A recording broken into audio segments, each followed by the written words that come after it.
I'm Mr. MegaManFan, and today it's all about Nintendo 64 on the Retro Hunting Adventures, starting with Command and Conquer, which you may remember I got a boxed copy of in the last mail call episode.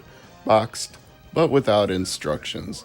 However, I had a good feeling about it since it was in the box. I figured it would probably be a working game that somebody actually cared a little bit about, even if they didn't care enough to save the manual.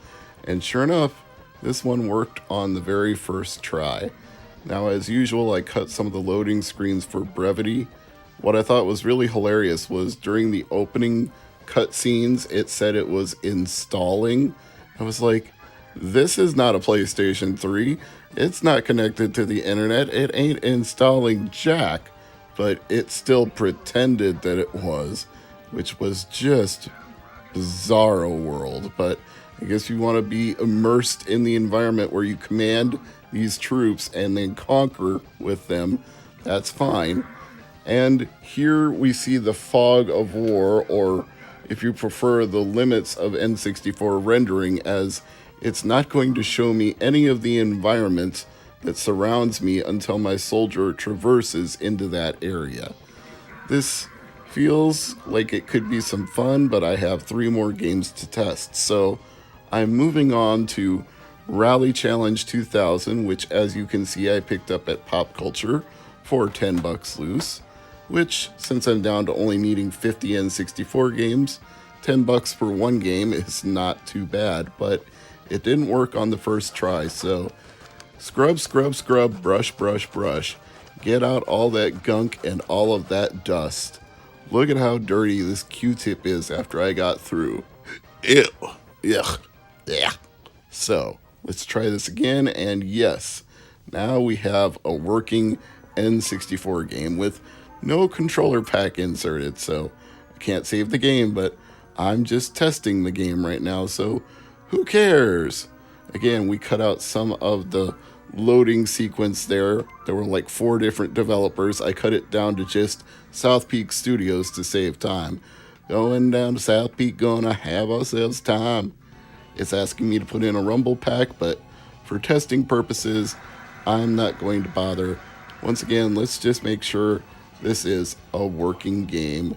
Appears to be pretty standard racing fare. You drive to get into the lead, you drive to meet the time limit, you drive to complete the laps in the fastest time possible, you drive to overtake the other drivers on the course, you drive to drive, you drive to drift and drive. It's a driving game. That's what you do. There's not really much more I can say about this one, but I could see myself having some fun with it. Probably slightly more than Command and Conquer, but maybe less. This one, I definitely know I'll have fun with. Doom 64.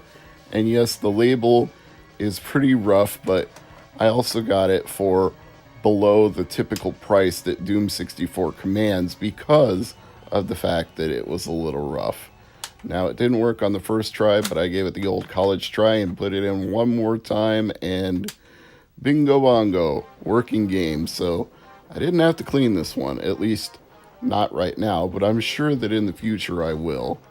And as I understand it, Doom 64 is considered to be one of the better ports of Doom to consoles, so I'm just going to get a quick feel for it, try moving the camera around, try popping off my weapon, gun, pistol. I forget what exactly it is, but it fires projectiles of some kind. It seems to be a gun. So yes, this is a working game.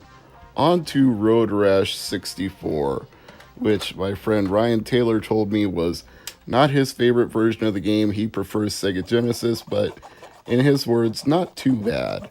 But unfortunately for me, it needs to be cleaned, and look at this Q-tip. Ugh.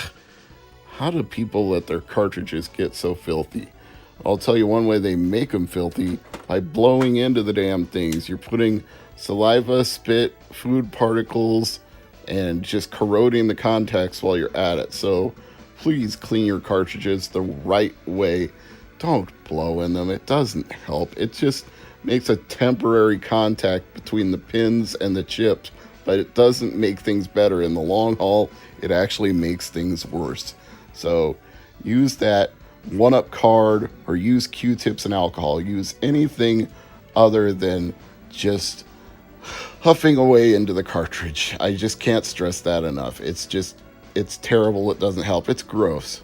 So here's Road Rash. As with the other Road Rash games, you race these other people and try to beat them up with whatever weapons you have. I seem to be wielding a crowbar in this case, and I'm smacking around a motorcycle next to me. And that's pretty much it. You beat up other people and you race for first. So, again, stuck in the middle like we were with Rally Challenge 2000, but it works. Yay.